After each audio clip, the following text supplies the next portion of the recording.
X-Men es el título con el que se conoce a una de las agrupaciones más famosas de superhéroes de Marvel. La historia de estos personajes ha sido contada a lo largo de 4 series de animación, 11 películas y un número incontable de cómics desde su origen a principios de los 60. La principal trama narrativa que diferencia a los mutantes de cualquier otro grupo de superhéroes es que son marginados socialmente. Los objetivos y marcos argumentales de la mayoría de personajes, malos y buenos, están directamente relacionados a su experiencia con la exclusión y rechazo que han recibido por ser mutantes. Y sin embargo, partiendo de la idea de que esto no ha sido siempre así, hay mucha gente hablando de inclusión forzada y haciendo volteretas de gimnasia argumental por tal de no reconocer que sus superhéroes favoritos están ideológicamente en su contra.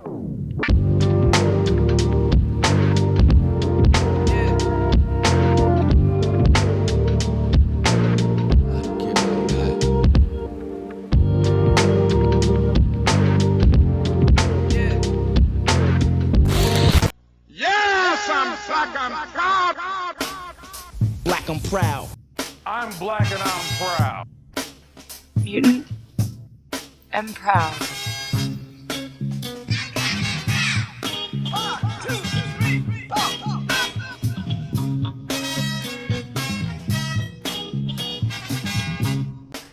En agosto de 1963, en la conclusión de la marcha sobre Washington por el trabajo y la libertad, Martin Luther King, uno de los líderes más importantes del movimiento por los derechos civiles de las personas afroamericanas, pronunció uno de los discursos políticos más famosos del siglo. Pocos días después, Malcolm X, otro de los líderes más importantes del movimiento por los derechos civiles de las personas afroamericanas, criticaba duramente la marcha de Washington, definiéndola como la farsa de Washington, y alegando que era una manifestación dirigida por blancos frente a una estatua de un presidente que lleva muerto un centenar de años y al que no le gustábamos cuando estaba vivo.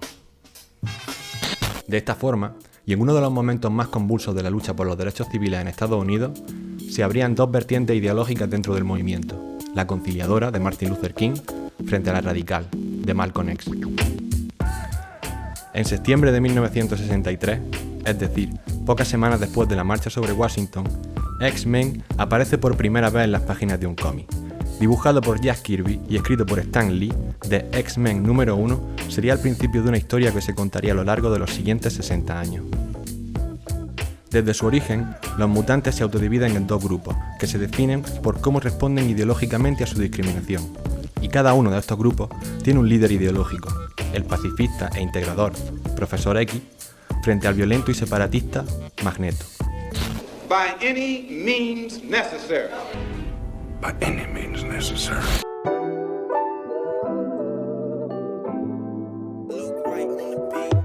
La idea de los mutantes, cuenta Stan Lee, proviene del deseo de escribir historias de superhéroes en las que no tuviera que volver a crear una historia para explicar el origen de cada poder.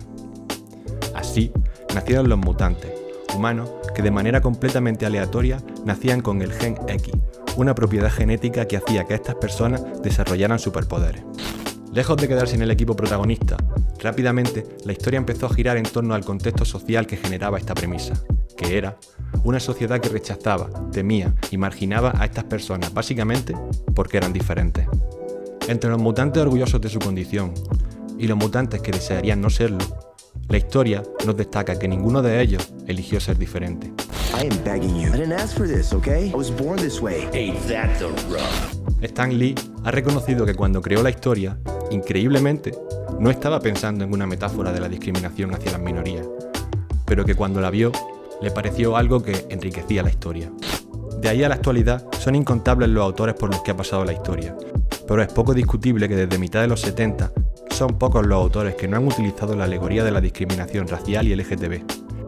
La serie de los 90 y todas las películas también la tienen. Como ejemplo y recomendación, Agenda Extinción, que es una clara alegoría al apartheid de Sudáfrica y Namibia. Dios ama, el hombre mata, una crítica hacia el racismo del fundamentalismo católico. Y Marvels, un repaso a toda la historia de los superhéroes de Marvel desde un punto de vista más social y antropológico al que solemos ver. Marvel has always been and always will be a reflection of the world right outside our window. Those stories have room for everyone, regardless of their race, gender, religion, or color of their skin.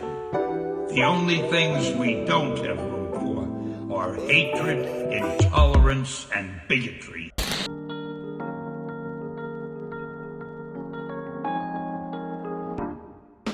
Inclusión forzada es un término que mucha gente está usando y que alude a algo que en mayor o menor medida ocurre. Por lo tanto, sí, el término existe y considero un error por parte de la izquierda negar su existencia cuando realmente lo interesante sería preguntarse ¿por qué o con qué utilidad se crea este término? Porque no tenemos un término para hablar de cuando una película es mala porque productores y guionistas como táctica comercial han metido con calzador una determinada moda en la película, como por ejemplo poderes mágicos, Alien o un actor que está de moda y no encajaba en la película. Lo que quiero decir es que no tenemos término para todas las diferentes malas decisiones artísticas que se pueden tomar por intereses comerciales, porque no ha habido necesidad de ello. Y sin embargo, para la que alude a lo ideológico, sí que ha surgido esa necesidad. ¿Por qué será? En mi opinión, y resumiendo este punto, el hecho al que alude la inclusión forzada ocurre, pero la existencia misma del término responde a una necesidad colectiva racista, machista y homófoba.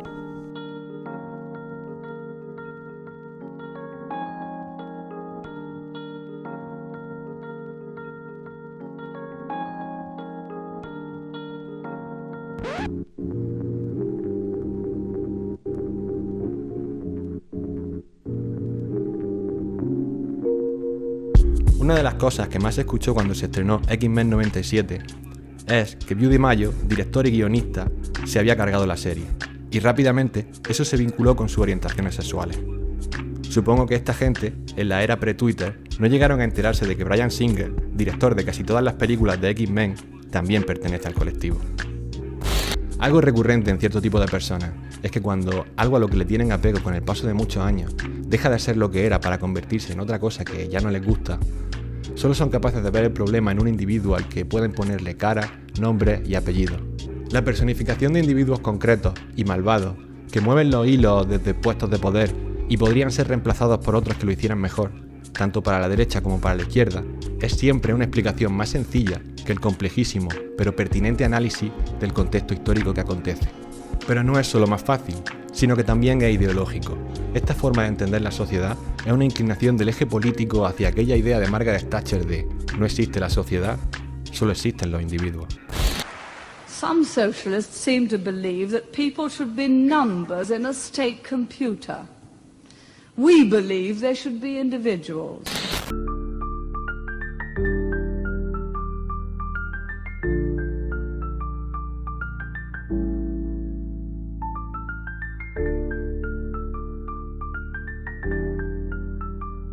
¿Los X-Men siempre han sido woke?